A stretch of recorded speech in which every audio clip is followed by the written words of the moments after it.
This is now the fifth video in a series of looking at the removal of the cycleway on Heath Street in Five Dock, and these have all been combined into a playlist, and you'll find a link to the playlist at the end of this video. Before we look at the video of the cycleway, let's just quickly revisit the document that was provided by the traffic engineering consultant, and it's important to note that this does not appear to be a road safety audit. What it is it's actually a review of the road widths and how that pertains to parking and people driving up and down the street. What we think should have been done is actually a proper road safety audit. So let's actually have a look at what a road safety audit involves these days. If council had requested a road safety audit from the traffic consultant, what they would have done is they would have gone to the Austroads Guide to Road Safety Audit Part 6. Now, the latest version, version 6.0, was updated and published in January 2022. And it's important to note that the most recent version of this document has to be used for road safety audits from now on. And one reason for that is in Part 7, it mentions thematic audits or road user specific audits. And what a thematic audit is, essentially, is you go and have a look at the road from the perspective of different types of road users. Because, look, in the past, road safety audits only looked at the perspective of car drivers. They didn't jump in a bus and drive through and see what it's like from the perspective of a bus driver or a truck driver. They didn't jump on a motorcycle and see whether there were hazards specific to motorcyclists. And of course, pedestrians and cyclists are included in there as well. So Austroads went ahead and put all that stuff into the guide to make sure that future road safety audits include this. And it says, one reason for doing this, particularly from a motorbike or a bicycle, is to gain the perspective and eye height of a rider. And that is quite important because obviously you're at a different height from a driver of a car, and you don't have all your sight lines blocked by A pillars and B pillars and the roof and all that kind of stuff. You don't have your hearing impacted by all the glass that's around you. You don't have the stereo blaring, all that kind of stuff. So audits must consider all road users. So again, if council had requested a road safety audit rather than just a review of the road widths, we would have seen something which had a look at this, the cycleway and the road from the perspective of all users. And and it says you need to do a drive or walkthrough of audit sites, and that can be complemented by auditors riding bicycles or motorcycles as required. And in the back of the guide, it's actually got a couple of pages of really quite good information on selecting the audit team and what sort of risks you want to look out for and the common audit findings. So very useful stuff. This is what council really should have asked for, and so it would have looked at it from all perspectives and not just that of people driving cars. Now, I think it's worth asking why council decided to just ask for a report which looked at what happened on the road when they built the cycleway and reduced the road width and the impact on drivers.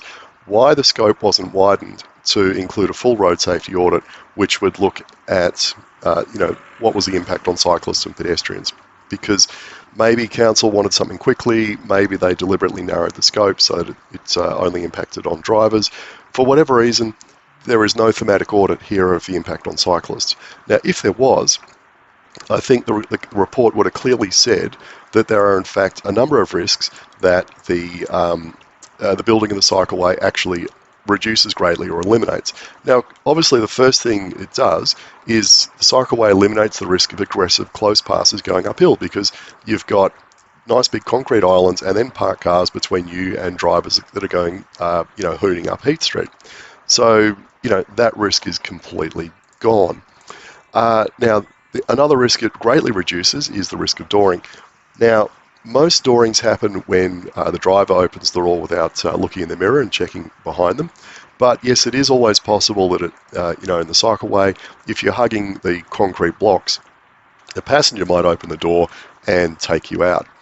But that risk, I think, is really greatly reduced, because what you've done is you've moved cyclists from the driver's side of the car to the passenger side of the car. And given that we know most trips are taken by only the driver with no passengers, most of the time when a door is flung open, it's going to be on the driver's side. But also, I think there's sufficient width there with the concrete blocks to really reduce this risk. I'm not saying it's going to be reduced to zero, but it's going to be massively, massively reduced. Now, the last risk that's going to be reduced by putting in the cycleway is that of drivers failing to give way when entering or leaving a road-related area. Now, if you don't know what a road-related area is, you can go and look up the New South Wales Consolidated Regulations and look at Regulations 74 and 75. And essentially, a driveway is a road-related area. If you're coming out of a petrol station and you want to get onto the road, when you cross the footpath, you are coming from a road-related area. And the regulations very clearly say that if you're driving in or driving out, it's your responsibility to give way to pedestrians on the footpath. It's not their responsibility to stop and let you go, hooning past. And I think this is a regulation that, an enormous number of drivers just don't understand, that the responsibility is on them. And in fact, I've even found police officers that have no idea this regulation exists, and they just think might is right. And, pedestrians just have to stop and get out of the way. And if they get hit, it's their fault for not giving way.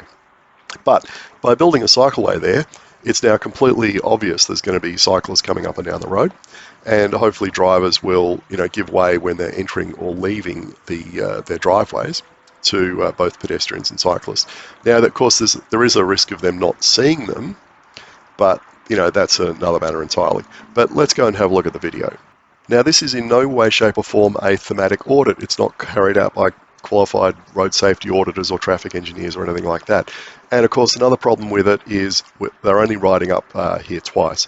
If we're going to do this properly, okay, you get qualified auditors out here. You don't need a qualified auditor to be on the bike, but you need one to be part of the team. Someone who's got local knowledge can join the team and provide a perspective of a cyclist. Second thing is you can see the cameras on the handlebars rather than a helmet, so you're not seeing what it looks like from the eye line of the cyclists. Third, this should really be done at different times of the day. It should be to get different traffic conditions.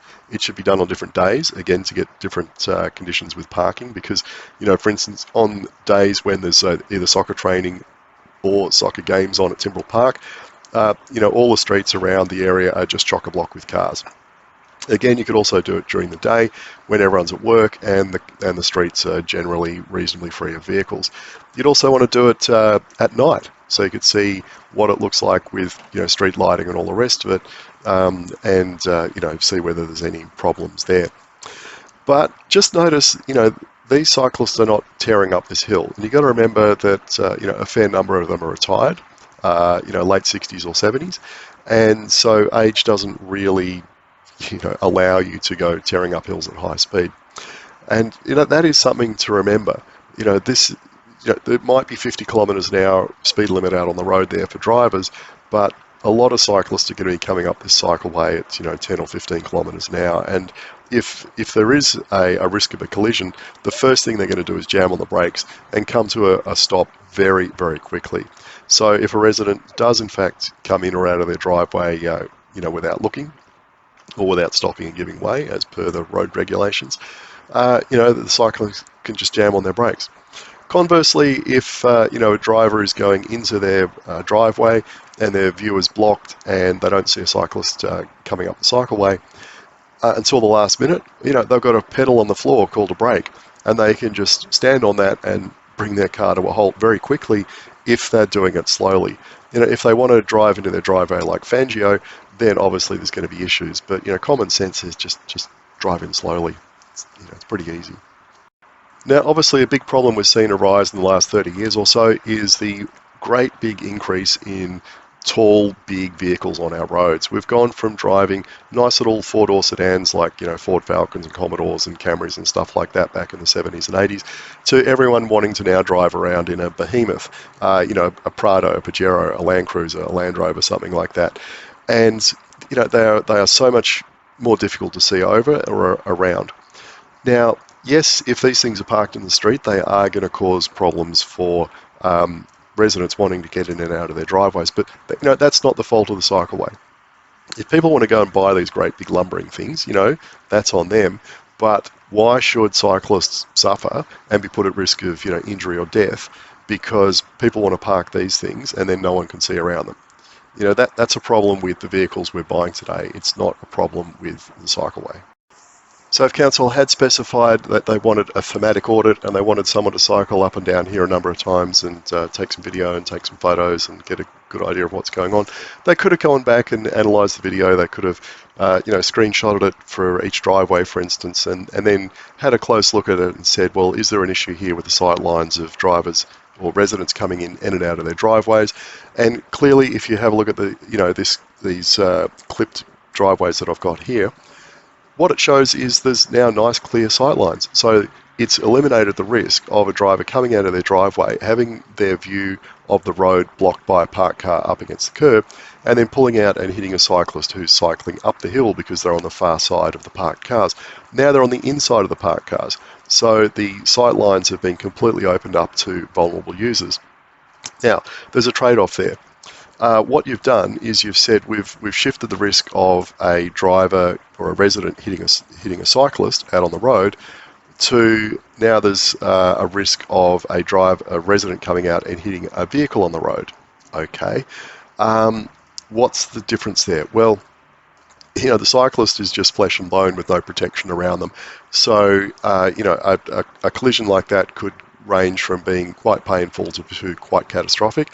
And while it might do no damage to the car, you might end up with $1 million medical damages bill, or even greater, if they get really badly injured. So yeah, it could be much more expensive than a fender bender. Whereas if a resident is slowly emerging from their driveway and someone doesn't see them and they don't see another car coming up or down the hill and they collide, yeah, it's a fender bender. Yeah, it's a couple of $1,000s in panel beating fees, but it's unlikely unless the person coming up and down the hill is speeding, ridiculously fast. No one's going to hospital. Cars aren't going to be written off. You might have your car on the panel beater for a week while your quarter panel gets, beaten out. But you have not put another human being in hospital. It's chalk and cheese, isn't it? So that's where I think these risks really need to be balanced. What do you want? Do you want, hundreds of thousands or even potentially millions of dollars in medical fees for a person that's been badly injured to catastrophically injured, possibly, with their life, the rest of their life turned completely upside down? Or, a minor bingle, which is the kind of thing that happens all the time. And yeah, extremely frustrating, very annoying, but not life impacting. And I think that's the kind of perspective that is missing from the report that council has requested.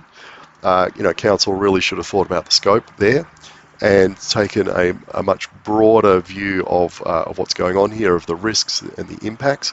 And I think if they did that, they might rethink their desire to take away this safe, protected cycleway. You can have your say on this matter by going to Canada Bay Council's Collaborate site and bringing up the Heath Street 5 Dock project, scrolling down the bottom, and there's a form there where you can leave your feedback. It's really easy to do, only takes a couple of minutes, and would really appreciate if you did that.